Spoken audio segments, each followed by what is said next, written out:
হরে কৃষ্ণ। হরে কৃষ্ণ। তবু আপনার নাম কি? মনীন্দ্রনাথ অধিকারী। তো এই যে বিগ্রহগুলো দেখতে পাচ্ছেন আপনি, এই যে সামনে যে বিগ্রহগুলো রয়েছে, বিগ্রহগুলো একটু দেখেন। হ্যাঁ আছে এখানে। তো এই বিগ্রহগুলো কার বিগ্রহ? শ্রীকৃষ্ণ বিগ্রহ।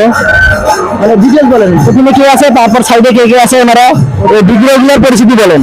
প্রথমে রাধাকৃষ্ণ, পরে গৌরনীতে আছে দুই পাশে দুজন। দুই পাশে দুইজন গরু নিতাই। জি। তো আপনি একটু কৃপা করে বলতে পারবেন যে কোন পাশে গরু, কোন পাশে নিতে আছেন? কোনটা গরু, কোনটা নিতাই? ডান পাশেটা গোর, হ্যাঁ, ডান পাশেটা গোর আর বাম পাশেটা নিতাই। অর্থাৎ মানে আমাদের এখান থেকে ডান পাশেরটা গরু হ্যাঁ আর বাম পাশেরটা নিতাই। তো অসংখ্য ধন্যবাদ আপনাকে।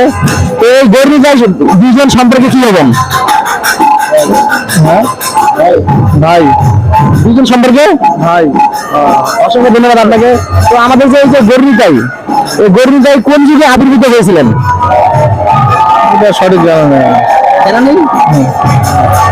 তো গৌরাঙ্গ মহাপ্রভুর একটা বাণী আপনি বলতে পারবেন? না ওরকম লেখাপড়া করে নেই আমি। এই যে এখানে নাম সংকীর্তন হচ্ছে, নাম যজ্ঞ অনুষ্ঠান, তাই না? হ্যাঁ। নাম কীর্তন শুনেছেন আপনি? জি। এই যে একটা বাণী রয়েছে যে পৃথিবীতে আসে যাতে নগরাদি গ্রাম সর্বত্র প্রচার হবে মোর এই নাম, এই বাণীটা কে করেছিলেন? এগুলা তো মনে করেন আমি অতটা ইয়া করি না, লেখাপড়া করি না সত্যি কথা। মানে এই বিষয়গুলো আর কি পড়েন নাই? তো অসংখ্য ধন্যবাদ প্রভুকে। তো উনি সুন্দরভাবে অনেক কিছু প্রশ্নের উত্তর দেওয়ার চেষ্টা করেছেন। তো আসলে আমাদের ধর্মীয় গ্রন্থ পড়া উচিত। তো আপনি আমাদের মানে যে কোনো ধরনের একটা গ্রন্থ, ধর্মীয় গ্রন্থ পড়ার চেষ্টা করবেন, নিবেন অবশ্যই। হরে কৃষ্ণ। হরে কৃষ্ণ। অসংখ্য ধন্যবাদ আপনাকে। হরি বল। বিগ্রহ অর্থাৎ গৌরাঙ্গ মহাপ্রভু। তো গৌরাঙ্গ মহাপ্রভু প্রণাম মন্ত্রটা বলেন।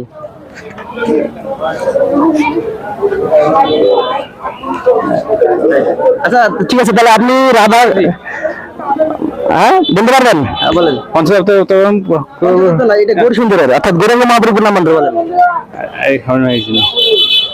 ঠিক আছে, আপনাকে নেক্সট চান্স, আপনি কৃষ্ণ আর রাধারানীর প্রণাম মন্ত্র বলেন। আচ্ছা রাধা গোপীনাথের প্রণাম মন্ত্র বলেন। কৃষ্ণ কৃষ্ণের নামে করেছে সেই এটা তো গৌরাঙ্গ ওটা। বলেন বলেন বলেন। একটা বললাম গৌরাঙ্গ। গৌরাঙ্গ মহাপ্রভুটা পাবেন, আপনি একটু বলতে চাচ্ছিলেন কিন্তু আপনি মানে শিওর না যে এটা গৌরাঙ্গ মহাপ্রভু প্রণাম মন্ত্র, তো একটু বলেন, আবার চেষ্টা করেন। নম পঞ্চদপ্তর গৌরাঙ্গ মহাপ্রভু নমো মহাপ্রভু। নম বরদানে কৃষ্ণ বরদাদি কৃষ্ণের চৈতন্য নামে গৌরতি সেই নাম। অসংখ্য ধন্যবাদ আপনাকে, আপনি বলতে পারছেন কিন্তু একটু সংকোচ বোধ করেছেন। হ্যাঁ। তো আরেকটু সুন্দর হয়ে বলবেন যে নম মহাবদ্দানায় কৃষ্ণ প্রেম প্রদায়তে কৃষ্ণায় কৃষ্ণ চৈতন্য নামে গৌরতিষ্য নাম। হরে কৃষ্ণ। অসংখ্য ধন্যবাদ। তো আপনার জন্য একটা এই গৌর সুন্দর এবং রাধা গোপীনাথের একটা চিত্রপট। হরে কৃষ্ণ। তো